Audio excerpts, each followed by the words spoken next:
14 Best Low-Maintenance Ground Covers.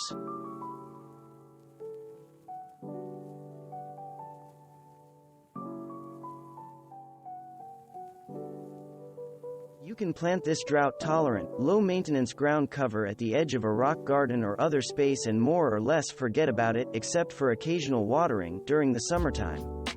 The only real maintenance required is trimming it back after it has finished flowering, or whenever it becomes too scraggly for your tastes.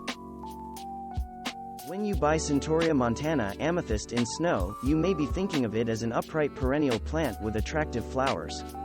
What plant labels typically fail to mention is that, under the right growing conditions, amethyst in snow makes a flowering ground cover that will spread nicely. When grown as a ground cover, it is an easy care plant that requires little maintenance. Consult with your local extension office before growing spotted deadnettle because it is invasive in some areas. But in regions where spotted deadnettle is not invasive, it acts as an effective ground cover for deeply shaded areas. Its ornamental value is twofold: it bears splendid blossoms in various colors depending on the variety, and it displays eye-catching silver leaves, which provide color long after the flowers have faded. If you are looking for a low-maintenance ground cover, sweet Woodruff Galium odoratum is a good pick, but only under certain conditions. This aromatic herb can be an invasive plant when grown in moist soil, where it sometimes spreads out of control. Liverleaf Anemone americana, formerly classified as Hepatica americana, is a perennial wildflower native to North America. It is evergreen, but some of the leaves may turn brown during winter. Growing to a height of about 6 inches with a spread of 9 inches, it has waxy green leaves that should be removed as they turn brown. In summer, the leaves take on burgundy mottling on the way to becoming totally burgundy, hence the name Liverleaf. Interrupted fern, like Bunchberry and Liverleaf, is a North American native that can serve as a low-maintenance ground cover for shade. It spreads via rhizomes, a trait that can be a double-edged sword. The success of many invasive plants is due to this means of spreading. But this plant with pretty foliage, and funny name, rarely becomes a problem for those who grow it in areas where it is already native. Creeping phlox is a short plant often seen covering the side of a hill or retaining wall with colorful spring flowers. It is much less noticeable at other times of the year, but that doesn't detract from its role as a spring superstar. As with creeping phlox and amethyst in snow, Angelina sedum can be regarded as a Goldilocks ground cover. Much like the fictional character, it has golden hair, flowers that spread enough to be effective in covering a certain amount of space, but the plant is not so vigorous a spreader to create a nuisance. Nepeta x faassenii, commonly called Nepeta, Nepeta catmint, or Fawson's catmint, is one of several perennial catmint plants. This one a horticultural hybrid developed by crossing Nepeta racemosa with N.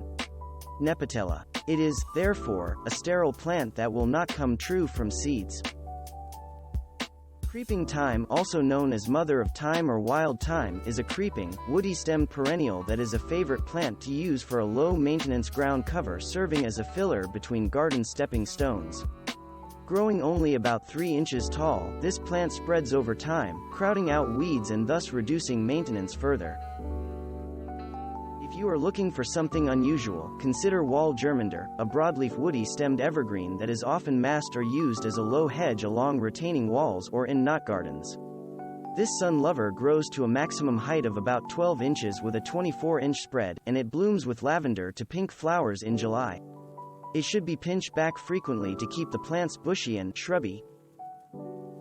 The creeping juniper is a sprawling, creeping needled evergreen that grows to a maximum height of about 18 inches and with a spread that can go as much as 8 feet. It can be excellent for covering large areas of difficult terrain, such as slopes where growing grass would be difficult or impossible. A variety of cultivars are available, including Juniper horizontalis, blue rug. Rock cotoneaster is a deciduous shrub. While many shrubs give you flowers, the prettiest thing about cotoneaster horizontalis is its colorful, red berries. This shrub also offers some fall foliage value. This is a large plant with a horizontal growth habit, thus its species name. It grows best where it has plenty of space to spread out. Wherever its branches make contact with the soil, it will put down roots, creating new plants.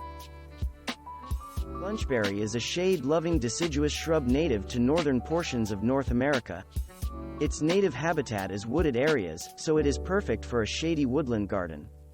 If those conditions describe your landscape, then you may want to check out this wonderful little relative of the dogwood trees. This shrub flowers from May to July with white flowers, and grows to a maximum height of about 9 inches. It has excellent resistance to damage by deer and rabbits. Thanks for watching.